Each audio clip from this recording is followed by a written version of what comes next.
It's a bear. It's a bear. It's a bear. It's a bear. It's a bear. It's a bear. It's a bear. It's a bear. It's a bear. It's a bear. It's a bear in a cage. In a cage is a bear. What's he doing in there? Locked inside, no room to play. On this lovely summer day. It's a bear. It's a bear. It's a bear. It's a bear. It's a bear. It's a bear. It's a bear in a cage. Whose pet could this be? Maybe we should set it free. His fur is soft, his eyes so wide. Why do they have him locked inside? It's a bear. It's a bear. It's a bear. It's a bear. It's a bear. It's a bear. It's a bear in a cage. The official Midsommar Bear in a Cage. Now available on shop.a24films.com. Not compatible with other games, including Skin the Fool from A24. So we're just going to ignore the bed. It's a bear.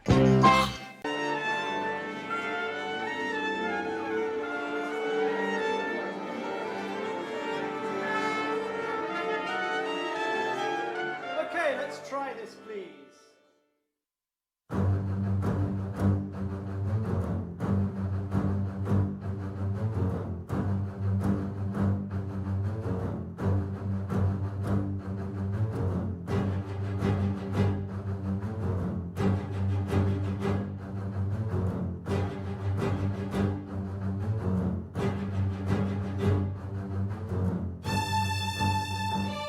Hello, everyone, and welcome back to Stuff We've Seen. This is Jim, and now, here he is, upgrading the Constitution one executive action at a time. Teal. How's it going, buddy? The Constitution was written for executive action. It's all about unitary executive theory. It's built. Well, I think it's just the idea that, sometimes, it's an old document, and a lot has changed. So if you don't like what's in there, just executive action it away. Just do whatever you please. Unless, of course, you're a Democratic president, then you're in for a heap of trouble if you try to do something by executive action. Oh, what a world. What a world, all my wickedness. What a strange world we've entered into. It is a strange time, filled with weirdness.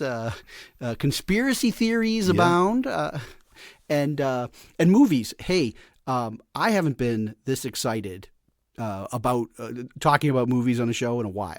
Really? We're talking about Spider-Man: Far From Home today? Oh, see, now you're going to start me getting angry. All right, I thought maybe that might come up. I'm going to start on an angry note. Look, there's a lot of movies out there, and I've seen some bad. I have seen some bad ones in my time. I mean, I'm talking really bad movies and bad superhero movies. But there are a few times that I have felt as nauseated and angry at a movie, and especially a superhero one, as I was seeing Spider-Man: Far From Home, which I will go on record as saying it is worse than Batman and Robin. So it's definitely worse than Ant-Man and Wasp. It is definitely worse. It is the worst Marvel movie I have ever seen. Have you ever seen the TV show Agents of S.H.I.E.L.D.? I watched several episodes of the first season, and maybe, did I even finish watching the first season? I don't know. It was not a very good show. Was the show better than this movie, though? Yes. Okay. Yes. That's yes. the only reason yes. I was asking. So this is the worst Marvel endeavor yet. I liked the last Spider-Man, the Homecoming. I did too. I enjoyed it. I enjoyed it. It was a little silly. Oh, I didn't. Yeah, I didn't mind. It was kind of Spider-Man's a teenager, right? And it sort of was the more kid-oriented of the Marvel movies. This movie was so bad. I hated it. So, give me a couple of details about what's so wrong with it. Well, first of all, they borrow heavily from ghosts of Marvel past in a way that not even the other retreads have dared. Oh, really? Okay. Yeah, I mean, it borrows from ones that I didn't like. There's borrowed from Iron Man 3, some of the concepts there. Okay. The whole villain aspect of this movie, that whole thing, it was so bad. I haven't read anything on this, by the way, and I don't read the comics. I knew exactly what was up in this movie from the get-go. It was very obvious. And if it's obvious to me, someone's viewing, then why is it not obvious to everybody in the movie? Right. That's so frustrating. That's a problem because the movie people should be at least as smart as an audience member. So this went wrong at the script level.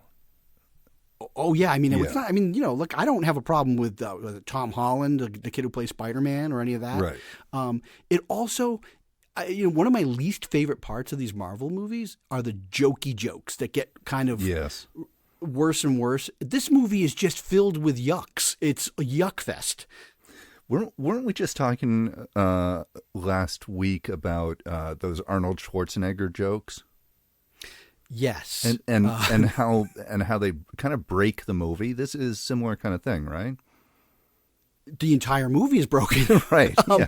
I mean, they go away. The whole plot is convoluted, and I don't really want to get into it because we have so much great stuff to talk about. But I think you've one said of the enough. things. Yeah. Okay. No. I want to tell. No. Now I'm an uncaged beast. Now that I've opened this there's Pandora's this whole box. thing about the Marvel movies with like ridiculous amounts of destruction that would cost billions of dollars and lives would be like even if the death toll is low, the people injured, the casualties would be high.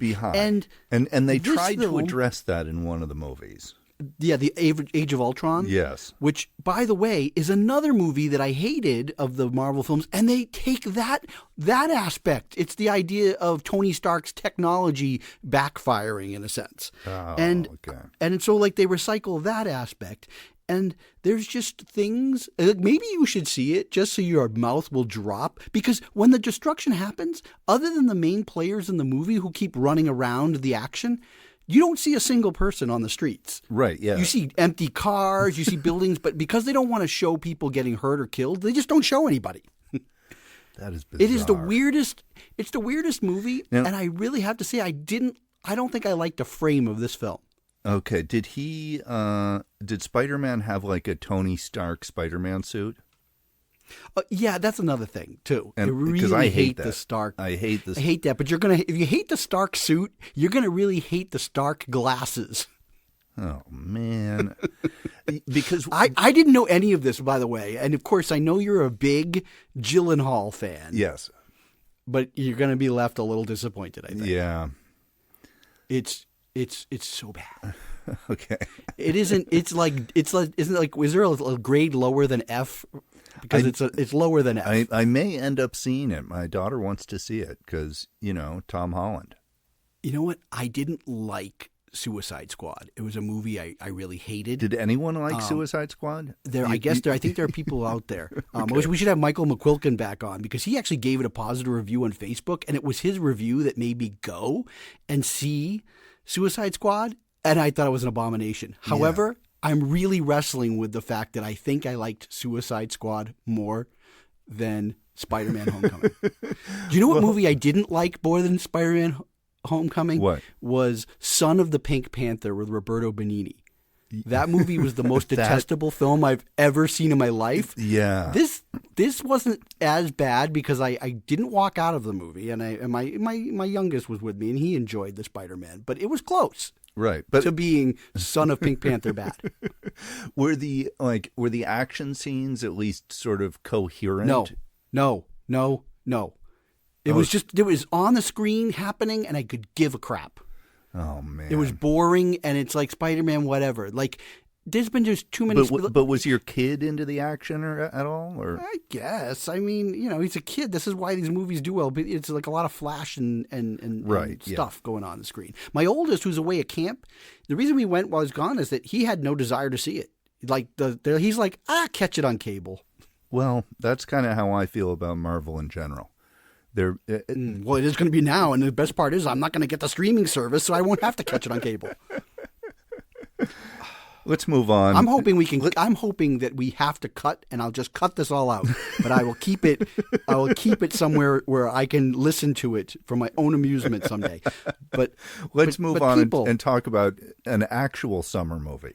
Yeah. After you've derailed us, what I was going to say is that what I like is give me a movie at any time of the year, good or bad, that is worth discussing. worth talking about, worth kind of dissecting a bit more. Worth thinking about. Worth thinking about, and really wrestling with a lot of themes, and really wondering, like, hey, what is this director up to? Why did he, how the decisions he makes or she makes, and you get occasionally you get one of these, and we got actually two, in my opinion, and we'll see how far we get if we can tackle them both. But the first, it's in theaters now, and so I think that regardless of what you might can walk away liking or not liking this film, it's a theater experience. Yes. And we made our efforts to get there separately. I made a big effort. You went, what 45 minutes away, right? Actually an hour, really, yeah. Wow. So he went an hour. I drove an hour. Luckily, my theater was up the street, so I didn't have to make the journey this time, even though a lot of these films I do. And we're talking about director Ari Aster's Midsommar.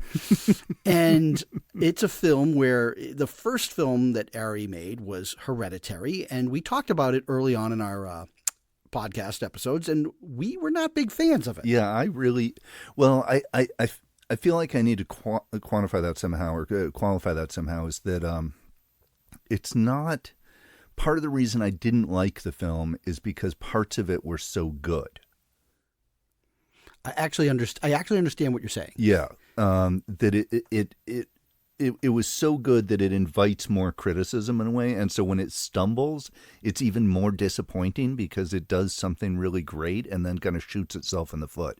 And I felt like that movie shot itself in the foot over and over again, and it could have been something really great. I'm pretty much in agreement. I think we said it before. I enjoyed the movie more than you did, Yeah. but maybe not that much more. And it's not a film that I really cared to revisit. I don't need to watch it again. But now I think it's important before we really get into this thing, that this episode there's no way to really talk about a film like Midsommar without getting into the content, and it will be a spoiler-filled episode. And so if you haven't seen it and it's something you wanted to be surprised at when you watch it, our suggestion is maybe you don't listen to this episode until you've seen Midsommar. Yeah, I would agree with that. I think that the film, I think the less you know about it, the better. I mean, you kind of, if you know the basic concept, great, or you've seen the trailer or something. But I think it has some surprises in it that are not necessarily plot twist kind of things, but I don't think you want to listen to our show before you watch it. We're going to spoil everything. Yeah, you enjoyed the first rant there about Spider-Man, but now you can leave. But and come back. Come back later. Tune in later. And the thing is, this film's gotten a wide enough release that I would say that you have a shot at going out to the theater and seeing it. So you should. Yeah, I actually don't know how many screens it's on, but it's not doing great. No, and so this, it's funny. We want to talk about it. We have a lot of things we want to talk about, but the order in which we talk about these films don't necessarily come out the way I imagine. And one of the things is that I really want to get this out before we start getting into it. I loved this movie. I loved it in every way imaginable. I think it was even greater just because I was thinking I was going to hate it because I really wasn't a fan of Hereditary, right. And I thought that it was going to be more of the same from this guy. I really wasn't sold that he had I thought this guy had potential as a director, that right. he could do some interesting things, but that he might have thought that he was better than he really was, and that he had a kind of ego or something. Right. So I honestly was floored by this movie because the things that I liked about Hereditary, he improved upon those. And yes. the things that I thought were misses in Hereditary, he fixed those mistakes in so many ways. Yeah, totally grew up in this movie somehow. Got over his sort of bad instincts, or those moments where I'm talking about the film shooting itself in the foot. He doesn't do that this time. He's much more restrained and I think much more confident, and yes, the vision is much more solid. In Hereditary, it felt a little bit like he was sort of just throwing some things at the wall, whereas this felt like every single detail was intentional and well thought out. And, you know, maybe, not that it was unintentional and Hereditary. It just, the vision didn't add up. And here it does. Well, you know, I mean, there's a lot of similarities in tone and in sort of the themes and some of the ideas of symbolism, etc. Yeah. And yet in the first film, again, if I watched it back again, I guess you'd see maybe more of those in the background, etc. There were like hints and clues. But the main story of the conclusion of the film, that felt like it happened at the end of Hereditary, but it wasn't earned. Exactly. Because he was hiding. He wanted to surprise the audience with this ending, so he didn't want to reveal too much about what the whole story was about. Right. But it was not revealed early enough to merit the end. Whereas Midsommar is a film that this guy recognized that it's a weird genre movie that he was involved in. It's sort of this the idea of the folk pagan cult, and you know, it's a genre that doesn't have that many movies, but there are some. And the most famous of all is this film called The Wicker Man by a director, Robin Hardy. And if you know that movie, and if you're a fan of that film, you just kind of know, especially from any of the, you know, marketing materials for this, that it wasn't going to be just a fun festival film. This is the idea that there was going to be some bad things perhaps happening in the movie. So he makes a really wise decision here. He says, people who come to this movie, chances are they're not going to go in not expecting this. They're going to expect something. Right. So this film isn't going to just try to like dance around that and that you're supposed to be shocked by like some surprise ending, that it's about the journey here. Exactly. And I'm actually going to give you all sorts of hints and clues throughout the film to enhance the experience. And it's okay. It's not supposed to be that shocking to us in the audience. Right. The idea is, does the pacing of the film work enough that when the character's on screen, does it unfold the right way so that as they're kind of experiencing and learning? Like, is it one of those things where sometimes you see these movies where you're like, why doesn't the character figure this out by now? Right. Or the character figures it out the right amount of time. And I felt that in this case, that part of the pacing of the movie was spot on. It was spot on. Yeah, I mean, I could quibble a tiny bit. Let's save the quibbles, because I think we should quibble, but let's put all the good stuff in, and then because I do want to analyze and talk about some of the things where I think there was, you know, that I kind of just want to talk it out with you, but let's put the quibbles for a second. Yeah, I'll keep the quibbles because, okay, so I want to talk a little bit about my experience of seeing this movie, which was I was the only person in the theater. Really? Nobody else? Nobody else. This happens to you a lot. I think it maybe has happened to me like 6 times in my life. It's happened to me so many times in my life. So I was the only person in the theater. And after the first, I don't know, maybe 7 minutes of this movie, it's because of her performance in the scene. We're giving everything away, so it doesn't matter if I just talk about it. So spoiler alert. The whole episode is spoilers. Yeah. so we can talk about it. I'm just going to talk about it. I'm going to stop saying spoiler alert. And it's the scene right after she finds out about the murder-suicide of her family. And she's on the couch with her head on, her boyfriend's name is Christian, on his lap. And she's wailing. And I give this all to not just to Florence Pugh, but also to the director, because it's this amazing shot slowly moving in, and she's just breaking down, totally melting down. And then the shot sort of moves all the way in and out the window, and it's snowing outside. And by the way, he did similar things in Hereditary that in my mind they didn't work. Here they do. And here they do. Amazing. And here they do. And this one worked so well that I was almost like, I don't know if I can handle watching the rest of this movie if it's going to be this emotionally intense.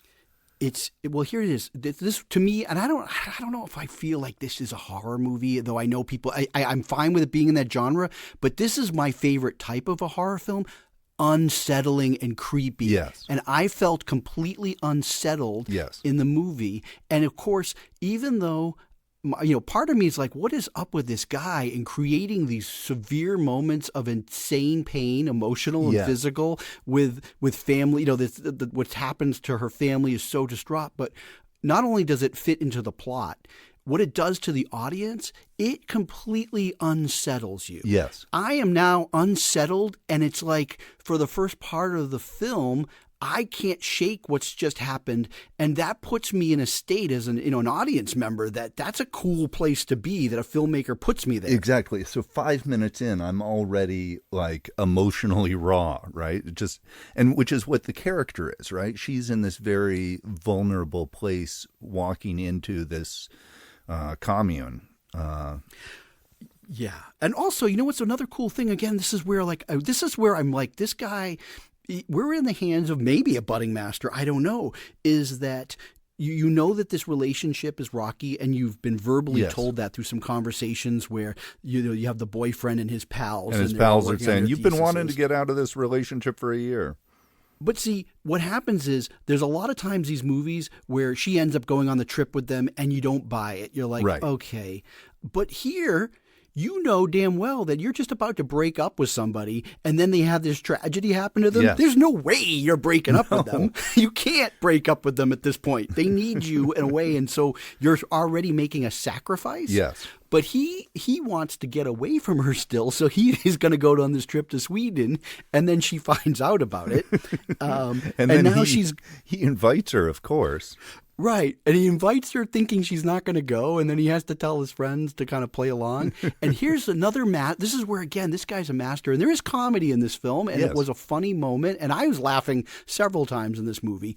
It is a brilliant scene where she is thinking about, whether she's going to go or not go, and she's just an emotional wreck because somebody mentioned something about her family. She starts crying and crying, and then he does this masterful jump cut. Yes, into the airplane. To the exact agent where she's now crying, but she's in an airplane bathroom. And the funny part is that whatever's transpired between that one emotional outburst and this one, she's now on the trip with them. It is a genius move. Yeah. And as soon as that, I'm like, this movie is grooving. Yes. I'm digging it. And then there's that shot. And it's like, you know what? Unless you're so confident that you're going all the way with this movie. And it was kind of like how Mandy, there was a lot of confidence going on in that film. Yes. There's that shot where they're getting ready to go in the compound, and it's just upside down. Oh, as they're driving. And and it's like first, such a brilliant thing. The camera is behind the car.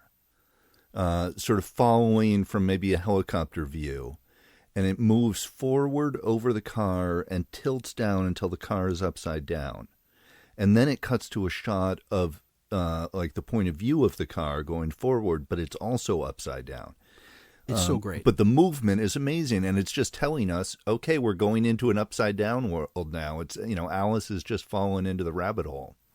And it's what's so great is that you can't fill a movie with scenes and shots like that. You have to pick and choose those moments, and that was a perfect moment. Well, because it's incredibly meaningful. It tells a story with an image. And I think that's where I thought, again, see, as you know, I'm not a fan usually of digital cinematography. And I really didn't even like the cinematography that much in Hereditary. Yeah. Yet it's the same cinematographer, Paweł Pogorzelski. And it's the same aspect ratio. It's like a 2-to-1 ratio. But everything is different. It's almost like, again, he's a fairly new cinematographer, and the two have learned from each other. And every decision works for me from a visual standpoint. This almost to the point, and I said this before, but when I walked out of this movie, I wanted to see it again for many reasons. But one of them is that I was almost distracted at times by how well directed it was. Because I've long thought, that one of the most difficult things to film is people in a field, because you don't have any vertical lines, you don't have things to shape your composition around. And so basically this movie is about a group of people in a field. There are some buildings that are used really intently to use for certain meanings at times, but basically the whole movie is people in a field in Sweden. And so what needs to happen in order for the story to be told is not just filming people saying their dialogue, but it has to be about the movement of it too. And that's what this film does so brilliantly, is the blocking and the camera movement combined with the body language of the actors.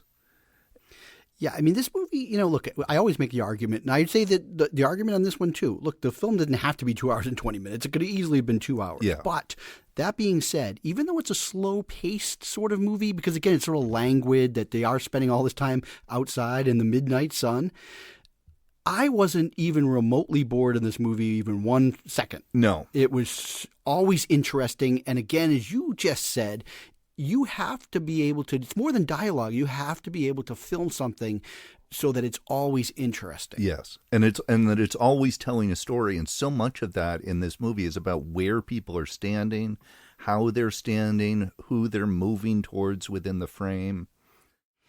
I'm glad. Okay, so you just said something, and again, this is going to be tough because you didn't see this movie, and it's not going to spoil it for you. But this is where, when I look at directors and how they handle it, what you just said is something that can be so tricky. Because I watched later on, at sort of like your mention, I saw a film which was handled not very well, and it was kind of drove me nuts. Yeah, and it was just like this movie called The Invitation, and right. It has this concept of a dinner party, and by the end things may not go really well. And the idea is you have to build up tension, and you have to have ways to tell the story, but you have to have it told between characters, yes, where other people aren't hearing the conversations. So they desperately, the film director tries to get, and the script, they try to get these characters into these other rooms. It feels very forced. It seems ridiculous. And it feels like, oh, here's a scene where the two characters are off to fill some time because they want to get to the big conclusion. And it's not really moving the story. And it just feels awkward. Like, I don't buy it. And that is the trick. And that is, I think, very hard. Yeah. And so in this film, it's just fluid. It just feels right that these conversations are happening, and that, a lot of times, there's no secret here. It's not just a movie about a sort of sensational cult where maybe some bad things happen and something that characters. The whole film is about what it is to be indoctrinated into a cult, and what that entire experience is. And that was the only I basically knew how the movie was going to end, except I knew it was not going to end well for most of them. You knew it wasn't going to end well, but you didn't know what he was going to, like, where was he going to take us exactly? Yeah, I didn't know where he was going to take us exactly. I knew that there was probably going to be some big death ritual at the end. I thought for a while that maybe she was the target of that. It doesn't make sense for her to be the target of it, but he made the right choice there, even though it's different than, say, The Wicker Man, where he's the target, where the main character is the target. And I guess she is her own kind of target, but the last shot, her smiling, I think sort of the point you're trying to make is that the length of the film lulls the audience into this alternate reality in the same way it does to her. Yeah, I mean, they cover, like, again, I have some issues with the script, but it covers a lot of the bases in that when you're seeing people that are on this voyage, right, they think they're going to a celebration of a particular culture. Yeah. Like, that there's a commune or something. And what they don't realize is that they are sort of unwilling. They think they're willing participants, but they're not. And, no, they're not at all. And that what they don't realize is that they've been pre-selected, and that based on the numbers game at the end, that potentially all of the outsiders are up for elimination. Yes. Yep. They are all. And I would say that is including Danny, who is Florence Pugh. I think that depending on how these, because what they couldn't control is how these people would interact. And exactly. As you see in the film, I think not everybody acts that way. They're not. There's two people that aren't willing participants. Yes, she's a willing participant. And she becomes a willing participant, and she's worked. That's the best. She's worked. There's a handler. Yes. Pele is the handler, Pele is and the if you handler. know anything about these cults, right from the very beginning, he, that scene we were just talking about. Yes. Now I'm going to ask you a question because it's not in the film, all right? And I think it's purposely not in the film because you have to, leave it to your own devices. And I think that the director kind of leaves enough. And I had to do some after-movie research because I had this theory, and I wanted to see if anybody else had the theory. This is my own personal belief, and there's nothing in the film that directly tells this. Yeah. Okay, so I want to just say that with a grain of salt. There's nothing that you can't go back and examine things. My personal belief is that Pele, because of things they said at the end of the film about how he did a great job. Yeah. I think he killed her parents and her sister. I think it was a setup murder-suicide, and that she was his target because they were obviously a friend group, and that he knew that they were having relationship trouble, and that was the emotional thing that she needed to become very alone and separated and isolated and needed because he had his designs on her to be the May Queen. Well, he also, when he's trying to empathize with her at the beginning, he says, "When I was young, my parents died in a fire." Yeah, and that was yes, you're right. They did. They died in the cult fire, and you. Well, yeah. But see, here's the thing, though. That's the thing that's thrown a lot of people off because this celebration and the ending. And Ari Aster has been on. He was on a Reddit thing where the end part of that celebration is what happens every 90 years. So by that effect, okay, that's been throwing people off because he says that story. And this is my interpretation. He knows where that thing's going to end is the fire. Well, he's handling her. Yes. So, he's handling her right from the. I don't know if he may know his answer. Like people die that way, but I don't know if his parents really did. Yeah. I think that there is. I mean, again, if you think about it, these people they're not truthful. They're lying to them the whole time. Yeah, and he's a really amazing character because he does suck in the audience too. He's very. Well, he's never sinister. What? He's never sinister. He's charming. He's humble. He really tries to negotiate with people. He's helpful. He's an amazing character. Yeah. Now here's the thing. So this brings in another level, which I also thought this film worked really well at, and it's just it's a subtext. But we are now living in a world, right here in America, where a good part of the population. And even it doesn't matter what part of the population is. People are now willing to believe all sorts of whatever they stuff. want and whatever they want to believe, if it just furthers their belief system. The certainty of belief principle is what it is called. Yes. And what this film is an amazing demonstration is what a cult basically is, right? It's a certainty of belief principles. These people really believe in all the things they're doing, these rituals. They're in a cult. This is their beliefs. Yeah. And this film never betrays their sort of code. And that's why these people are all very friendly, because they really don't see themselves as violent. No. They don't see anything wrong. They are so into their convictions that the sacrifices that these outsiders are making, I think that they justify it because at least one or two of them are going to also be sacrificed. Exactly. And then they have, and this is what I thought was so great in the middle, even though it was very disturbing, is you have the elders. Yes, the elders' suicide scene. And they set it up with enough information, and it is based on some crazy old rituals, that you get enough information so you're now, as an audience member, starting to prepare yourself, even though you're dreading. And I like that it's not just like, we're going to give you a shock surprise. We are going to give you enough information as an audience that you should start preparing yourself. You should start preparing yourself. And then the film does a very good job of aligning the audience with what our characters are going through. That's what I'm saying. That's what I love, is that they are feeling the pain, and there's that whole idea of like there's a hive mentality going on. But also the characters, there's the British guy's character name, I can't remember, but he like freaks out. Fuck this, I'm out of here. This is crazy.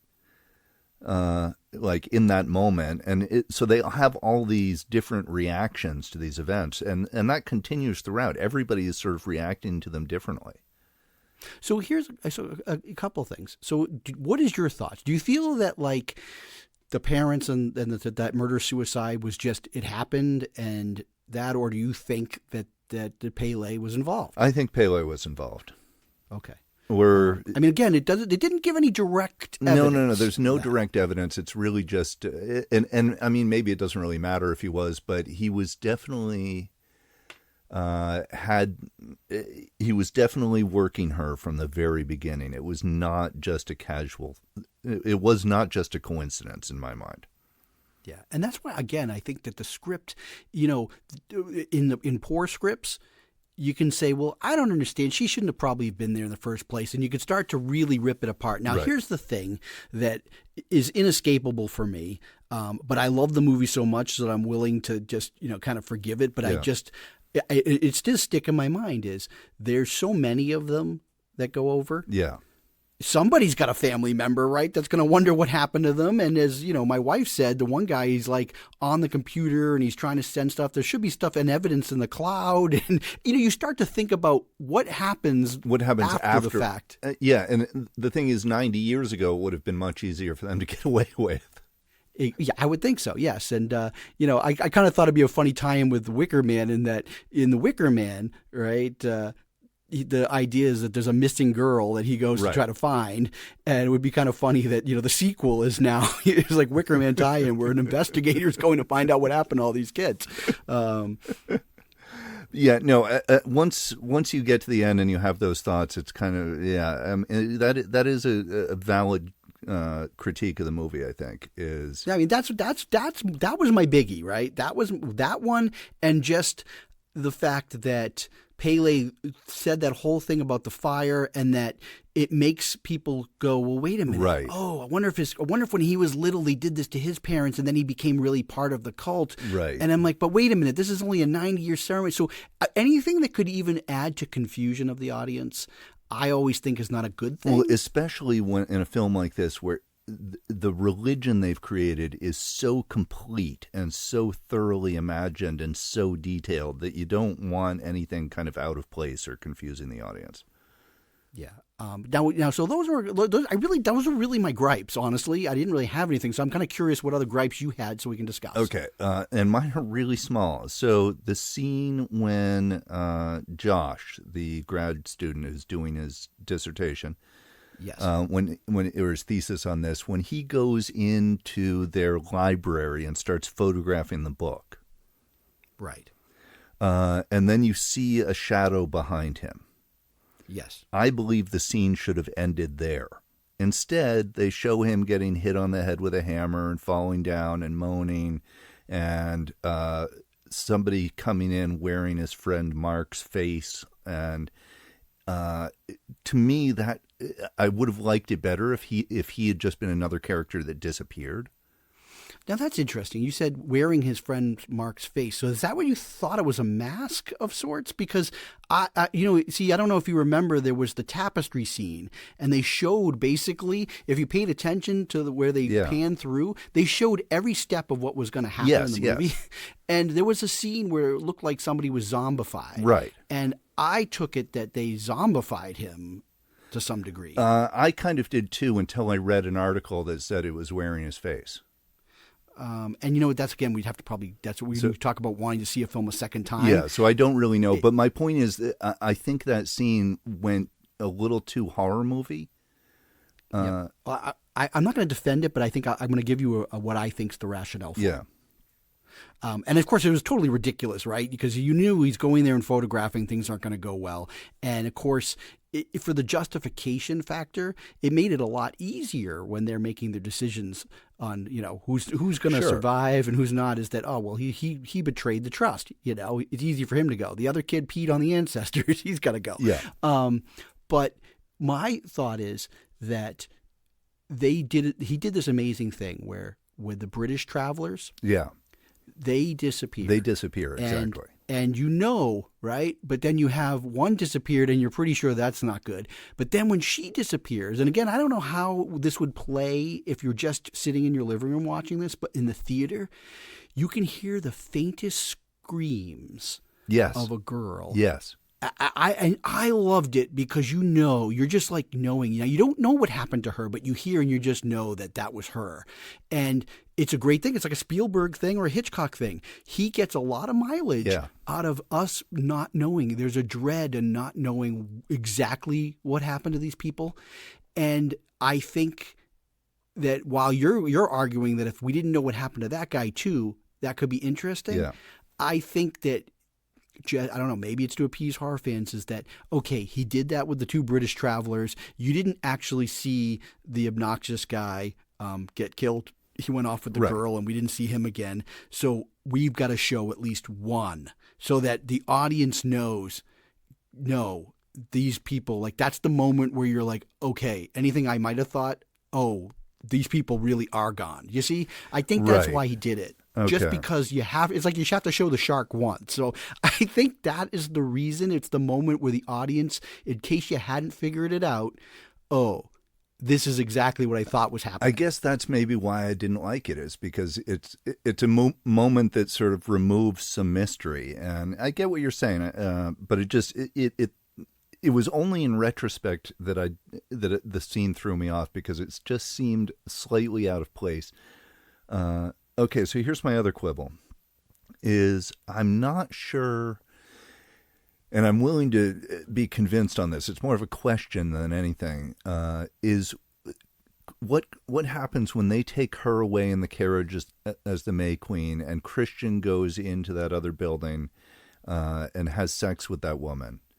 I'm not sure I totally bought, and I think I blame the actor a little bit for this, I'm not sure I totally bought him making that decision. And yes, I know he's on drugs and he's hallucinating, and but I felt like there was some aspect of his anger towards her that we hadn't seen in his performance enough in order to make that believable.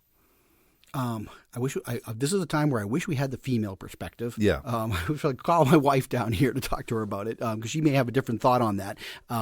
Now, the actor is Jack Raynor, and you may know him from a movie, Sing Street. He's the brother. Yes. Yeah. Rock and roll is a risk. So I've been going around pagan folk cults are a risk. I mean, I don't know where to lay the blame, really, but I felt like... I felt differently than you. Not much. It was weird, right? So it's a whole weird thing. Now, he's under different, I don't know, he's under some kind of potion. And this is, of course, this is where a little suspension of disbelief. We don't know what kind of powders and herbs and things these people are taking, how it makes them feel. I'm willing to go pretty far on allowing the movie to have some leeway with what those drugs are capable of. Yeah, and so it's something to make him virile and horny, I guess. But see, here's the thing. The two of them, right? The two of them are under the spell of the cult. He, I think, is sucked in. He comes in. That was the whole thing. That's when you know he's under the influence of the cult, is he wanted to do his dissertation there. Yes, that's true. I agree. He is under the influence. He's in. Yeah. He's in, and he doesn't want really much to do with her anymore. And of course, she knows it. And then there's that last scene. And I think that it's all by design, that they wanted her to witness this final act of betrayal. Oh, I think so too. Yeah. Because that makes, the decision, because again, they have a thing where I think that while they have the numbers that they have to get to at the end, they want the participants to feel like they have a choice, right? And again, I think it's earned. I think she could have choose. You don't know what would have happened if she didn't choose. I guess he was so into the cult too that he would have stayed. Probably, actually. Yeah. I mean, that's, I think, these are interesting things. I mean, again, the guy makes some choices in his film. And when we get to that end and the smile, sure, I think you get those. I mean, it takes us to the beginning. The beginning, you said something about it's not doing that well. And it really aggravates me that a film like Annabelle Goes Home or whatever the frick that thing is called, that movie is doing better than this Midsommar. And in every way, shape, or form, this movie, I haven't seen the Annabelle thing, but this has got to be so superior to that crap. No, this is a really good movie. I will be shocked if that is not sitting somewhere in my top 10 at the end of the year. Yeah, I would be too. And for some reason, this movie made me think of Mother. Oh, you know what? I didn't even think about that, but you are right, sir. Yeah. You are right. It's a Mother all the way. It is, isn't it? Yeah, I mean, you know what? Look, she won't get nominated, but I'm telling you, this Florence Pugh, I'm a big fan. I saw her in this miniseries 6 months ago, whatever, The Little Drummer Girl. Yes. She is fantastic in this movie. What she has to do, holy crap. You've got to see this movie she did, Lady Macbeth. She's Lady Macbeth? Well, It's based on the opera Lady Macbeth of Mtsensk. I don't really know. Okay. Anyhow, it's so yes, she's the lead character in this movie, and it's worth checking out. She's amazing in it. Here's the thing, gang. There's no way we're going to get through both films that we're going to talk about. So I think what we're going to probably do is we're going to finish. We're going to talk a little bit more about Midsommar, and then we'll probably wrap up that, and then we'll probably keep going and start talking about our next film, which I feel is related. So when you hear that episode, you might hear some callbacks because it's to all Midsommar. the same episode because we're recording it all at once. So here we are. Yeah, don't give away the trade secrets, but yeah, you can cut that out. Yes. No, I'm just kidding. I like to bring the audience in behind the behind the mic. But while we're talking, here's a couple. There's some films, right? Yeah. That are related, and that if you're really a big Midsommar fan now, as we are, that you might want to check these films out. And I mentioned it, and I'm going to re-mention it. It's The Wicker Man. That's like the gold standard. It is the gold standard for And can you just make sure we're clarifying, right? We are not talking about the remake. I've never seen the remake, and I never plan to. I've seen portions of it. It is as bad as advertised. Yeah.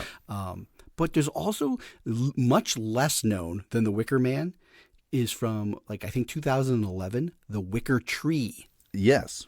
The sequel. Also by Robert Hardy. Yes. Yes. He only made 3 movies, and he wanted to make a sequel to The Wicker Man for 30 years, and he finally got the money. It's a low budget, but you know what? It is cool, and it also has a lot in common with Midsommar and stuff. And what I like about those movies is it goes the route of that it needs the sort of silly ideals of uber Christians in order for them to succeed in their goals. So the idea of them being pure virgins works against them in The Wicker Man. That all they have to do is have sex with somebody and they're out. But the fact that they want to stay pure is what makes them so appealing to the cult. I love that. Yeah, they get these Christian country singers in the sequel, and they invite them to the festival because they figured that the Christian country singers are going to be virgins. Right. And this time they have a male and a female. It's so awesome. You've not seen it, right? No. Oh, yeah. You got to check that out. So Wicker Man, Wicker Tree, what else? Yeah. All right. Now I'm going to give you The Invitation, as we just mentioned, by Karen Kasama. Which is about people getting sucked into a cult at a dinner party. Not exactly, but it is really, you know what it is? This is what's unfortunate. Midsommar builds up this whole idea of getting involved in a cult. And The Invitation looked like they designed a whole dinner party movie just so they could have some sensational reveal and have a wild last 15 minutes. Well, I haven't seen it, so can you tell me the ending so I don't have to? No. I think now you should see it. Okay. That's why I don't want to tell you too much, because I think that again, it's really hard. I feel bad is that this movie came out in 2015. There was no Midsommar there, and it was a very low budget movie. I think that they really scraped together all the funds to do this thing. There's really no big stars in the film, right. And I think that also hurts it because a lot of these actors, you're like, I don't even know who they are. And one guy looks like Tom Hardy so much that it's confusing, and it's funny if you read reviews about it, people are always saying the actor's name, and they're like, "Oh, Tom Hardy." No, wait a minute, because the guy looks so much like Tom Hardy. But it kind of did some of the things that Midsommar does. Yeah. But it did it earlier. But of course, now no one's ever going to talk about that film. They're just going to talk about Midsommar because Midsommar is because it's so good. It's just going to knock all these other films out of the genre.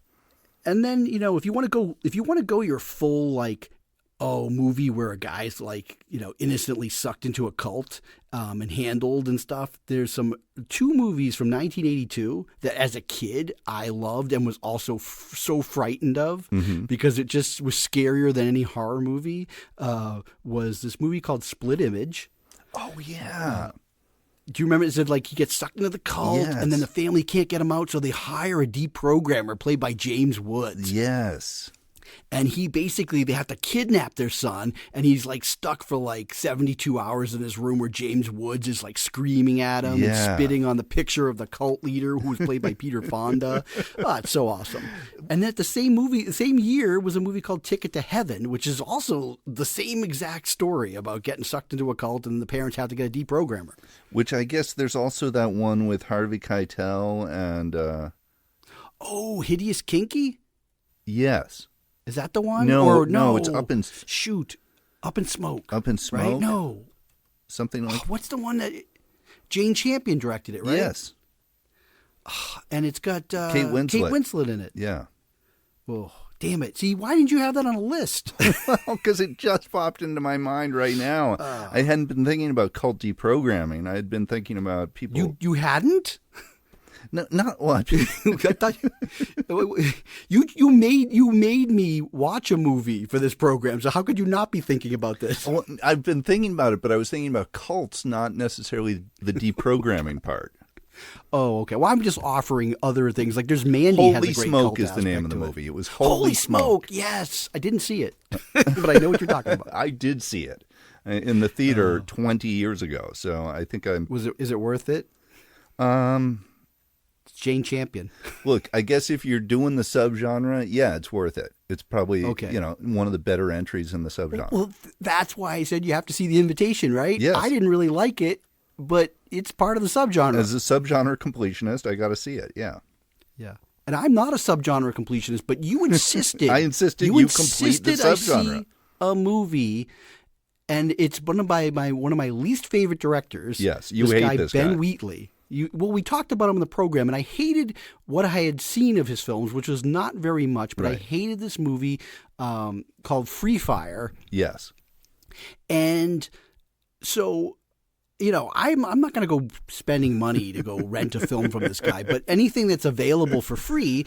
And there was a film that was for free called Sightseekers. Sightseers, yes. Yeah. And it was on Criterion, so... I said, well, I'll watch that, right? I can't watch this other movie that you wanted me to watch, Kill List, so I'm going to go watch the Sightseers. And I hated it. I thought it was terrible. I will not be defending Sightseers in any way. I didn't. And here's a weird thing, right? Here's a common thing that was in Sightseers, and it was also in Midsommar. And I've been seeing this more and more. And what's funny is that the first time I saw something like this, like a few movies ago, I thought, man, I have not seen anything like this. It's very graphic. And now I'm seeing it all the time. And I'm talking about skull crushing. Skull crushing it's happening all the time. I'm talking about not just like hitting someone on the head and there's a big bad bloody bruise.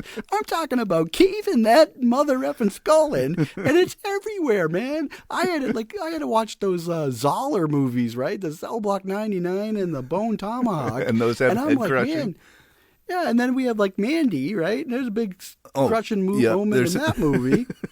And then the Sightseers movie has a head crushing, and then. This, the Midsommar, man, you want to see some head crushing. That's some serious head crushing. When you see a 72-year-old man jump off a cliff, right? Well, his legs get crushed, but it's the woman. Well, no, because then he doesn't get right. killed. No, they have to take a hammer over and crush his head. Right, and they're going to crush his head. Yeah. And the other one, luckily, she crushed her head on a rock. Yeah, so she lucked out. And he makes sure that we get a really good look at the crushed heads more than once. Man. I don't know when. I didn't know in my life. I said this to my wife the other day after seeing Kill List, which guess what? It has some skull crushing. It has that scene with the hammer, yeah. And I said I went to like almost 50 years with no skull crushing, and suddenly in 6 months, I'm seeing nonstop skull crushing. I think somebody's got to do a skull crushing supercut because we've discovered something here. So listen, the skull crushing. So, here's the funny thing, right? So, I don't know about time, all the time in the world, but you were very insistent that I need to see this Kill List. Yeah. And after I said, well, I saw the Sightseers movie, and I just don't really want to see another Ben Wheatley movie. The way they're shot, they look like they're shot for the BBC, and it looks like somebody's video camera from Well, yeah, they're made on like $20. Yeah. And I just don't, I mean, he has no filmmaking style, in my opinion. And it's just like, I don't even know why they keep giving this guy money to make movies. Because it's not very much money. But you basically were like, no, you have to see Kill List. And I said, well, it's not available for free. I'm not going to, no, I'll pay you. I will pay you to see this movie. I'm like, you don't have to pay me. But I'm like, so I had to say to my wife, listen, tomorrow night, We've got to watch this. We have to watch. I'm like, but he says it's somewhat tied into Midsommar, and you love that, so maybe we can watch this film, right? So, and I said, thankfully, it's only an hour and a half, right? It's short. It's not that. So, yeah, thankfully it's short. So first of all, I want to know, why is it you felt so compelled that I had to watch this movie? You got to explain it to me. Okay, first. because, and I did tell you when you had to see it, I said, I think you're probably going to hate it. But I think it's... Is that what you did? But you basically said, "Oh, here's a director that we know that Jim hates." Well, and you're saying that you thought this was his most tolerable movie, and yet I think you're going to hate it. But you should watch it anyway. I do think it's his best movie.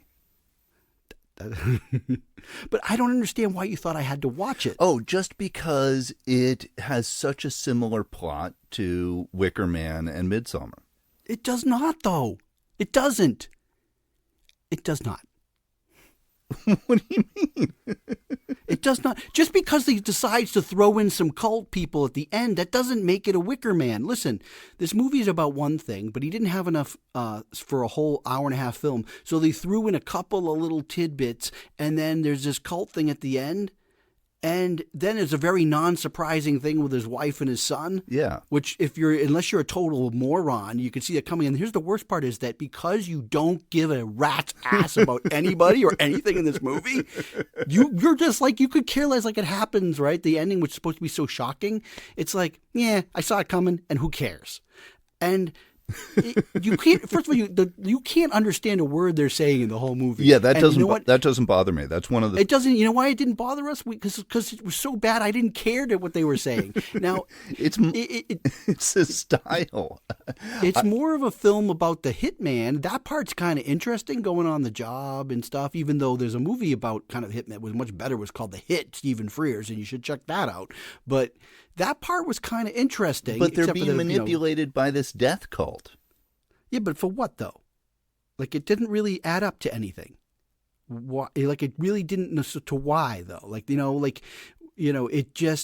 It was more of a question that it just didn't even understand the logic, because it kind of said, well, okay, like maybe the priest was killed as maybe he was a child molester.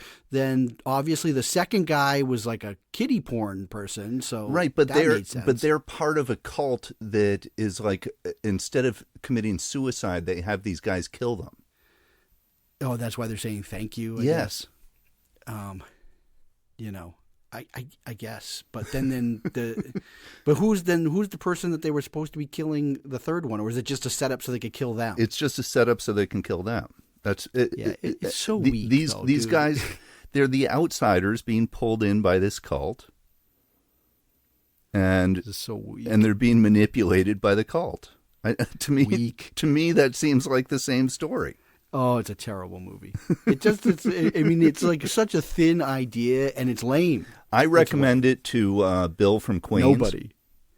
Oh, wait, I think he said he saw some movie from Ben Wheatley, not too and it might have been that one, and he said it was horrible. Okay. Well, I just didn't pay attention. As soon as he said Ben Wheatley, I said, no. I saw this movie. I sat through it, and even my wife didn't like it, and she liked the Sightseers movie, sort of. Oh, really? She liked Sightseers? She's like, I think Sightseers was better than this one. She just didn't like this because it went nowhere, and it was like, and it was like, it was bad, dude. I can argue for why I like it, but I won't do it right now. You actually liked it? Oh yeah, I like Kill List. Yeah, you do? Yeah. Come on, man. It's the worst movie. It wasn't. No, you know what? It wasn't, because it was better than Spider-Man Far From Home. No, I actually like Kill List, and I wish Spider-Man had gotten put into the Kill List cult. No, I would have said thank you. The reason I liked Kill List is because I thought I didn't really mind it about not understanding the dialogue. I thought it was sort of, sort of mumbling, realistic tale. You're not really supposed to. I mean, who cares about the dialogue, right? That's what I liked about the movie. I think I'd care about the $10.50 I would have spent to see it in the theater. Well, it's a cult film, okay?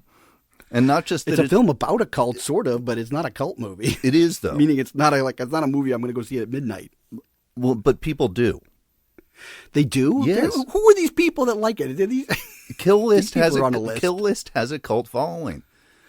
I don't. Well, maybe you. Bloody Disgusting magazine called it the best horror film of the year. It's not a horror movie. It was a horrible movie. It wasn't horror. It's not that. To me, did not feel like a horror movie. I will agree to disagree with you on this, but I like Kill List. Ooh, thumbs way down. Thumbs up from me. I shouldn't say that. I do have to say that the middle portion of the movie was interesting.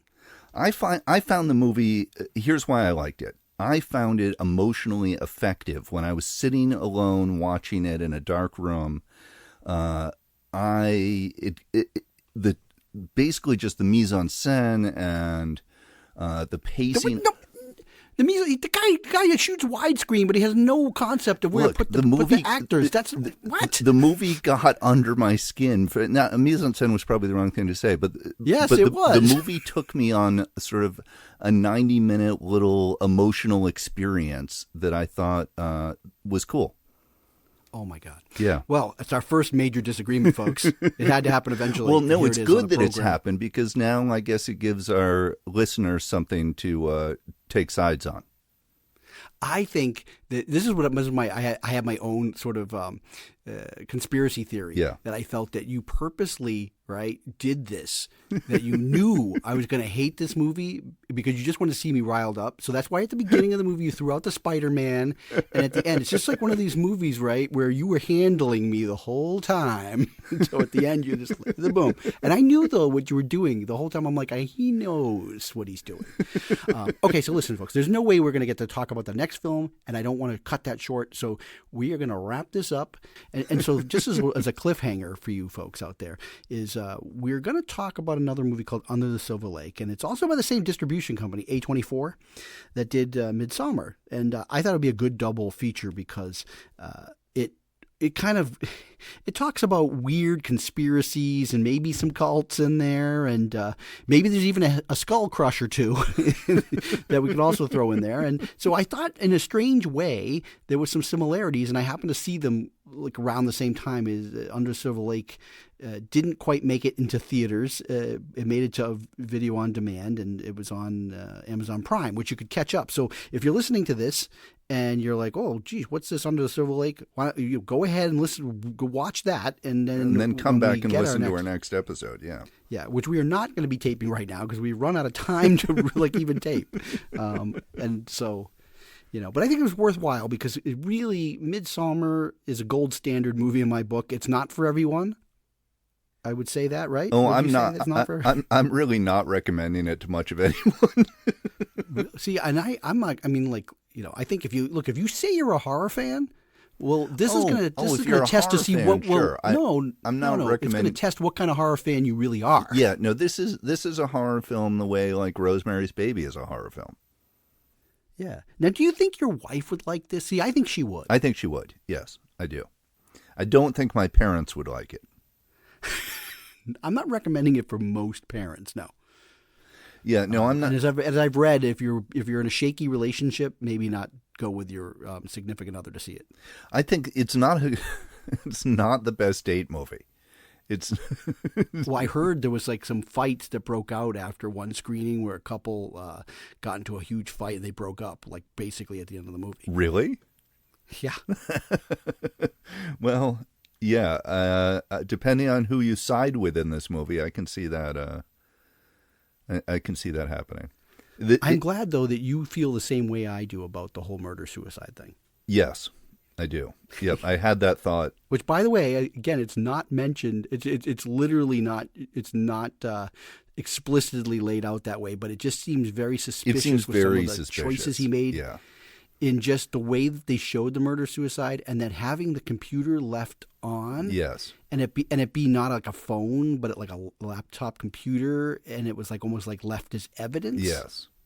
Those are the things they were just little clues for me that made me feel like. And he would have known all these details about her because their friend group talked like that about her. Exactly.